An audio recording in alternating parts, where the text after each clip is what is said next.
HPTDC corporation पहली बार इतिहास में 100 करोड़ का आंकड़ा क्रॉस करके 109 करोड़ 107 करोड़ पहुंची। 109 करोड़ रुपए पिछले उसमें और 107 करोड़ रुपया इस साल।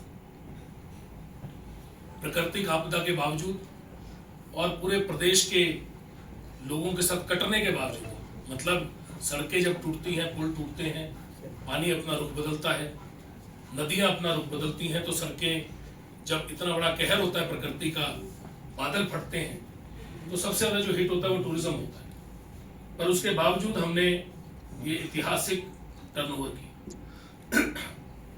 अब इसको आगे ले जाने की जरूरत है। हमने पिछली प्रेस कॉन्फ्रेंस में बताया कि फूड सिविल सप्लाई से हमने अपनी खरीदारी का पैक्ट किया है, जिस पैक्ट के तहत हमारा मानना है कि करोड़ों रुपया और बचेगा, क्योंकि तकरीबन 40 करोड़ रुपए की खरीद होती है, उसमें से 25 करोड़ की खरीद हमने फूड सिविल सप्लाई की, और उस 25 करोड़ की खरीद में भी करोड़ों रुपए की बचत प्रदेश में एचपीटीडीसी को होने वाली है, क्योंकि ये पूरी खरीदारी का जो जिम्मा है अब सिविल सप्लाई कॉर्पोरेशन के पास होगा। ये भी एक नई पहल थी।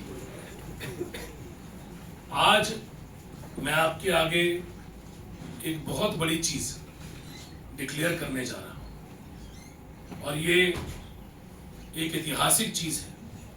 1972 में एचपीटीडीसी कॉर्पोरेशन बनी।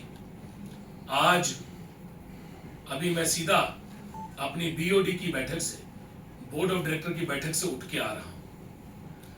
एचपीटीडीसी की बीओडी, जो कि बोर्ड ऑफ डायरेक्टर्स होता है कॉर्पोरेशन का, उसका मैं चेयरमैन हूं, उसका मैं मुखिया हूं। और बतौर मुखिया और बतौर सारे मेंबर्स, चाहे वो गवर्नमेंट के मेंबर्स हों, चाहे वो प्राइवेट मेंबर्स हों, डायरेक्टर्स हों, आज हमने एक बहुत ही ऐतिहासिक फैसला लिया है। आज एचपीटीडीसी हिमाचल प्रदेश को, जितने भी हिमाचल के हमारे नागरिक हैं, आगे सबकी सोच ले जाते हुए, क्योंकि एचपीटीडीसी का विस्तार होना है। एचपीटीडीसी के होटल जो हैं, जो हमारे 56 होटल्स हैं, उनमें बहुत से होटल हम रेनोवेट करने जा रहे हैं। बहुत से होटलों को हमने एडीबी को, जो फंडिंग है, उसके तहत रेनोवेशन के लिए टेंडर कर दिए हैं, और बहुत से होटल हमने आज प्रपोज किए हैं, जिनको हम चरणबद्ध तरीके से रेनोवेट करेंगे। आज हमने ये भी डिसीजन लिया है कि हम एक कंसल्टेंट अपॉइंट करेंगे, जो कंसल्टेंट हमें अपने होटल्स की फिजिबिलिटी और उनका रोड मैप बताएगा। और हमने ये जिम्मेवारी अपने माननीय मैनेजिंग डायरेक्टर महोदय को दी है कि आप कंसल्टेंट या तो एचपीटीडीबी के जो एडीबी प्रोजेक्ट देख रहे हैं उनको इन्वॉल्व करिए, या किसी और को इन्वॉल्व करिए, पर आप आगे बढ़ के अब फिजिबिलिटी करा के अपने जो पुराने होटल हैं और पुराने रेस्टोरेंट को रेनोवेट करने का प्लान, और जो होटल हमारे बिल्कुल बंद पड़े हैं, जिनमें ताले लगे हैं, उन होटलों के साथ हमने आगे क्या ओएनएम करना है और उनके तालों को खोलना है, ताकि कम से कम उनको पड़े पड़े वो खंडर ना बन जाए, क्योंकि बहुत से होटल हमारे ताले लगे हैं अनेकों सालों से। कुछ प्रोजेक्ट हमारे एडीबी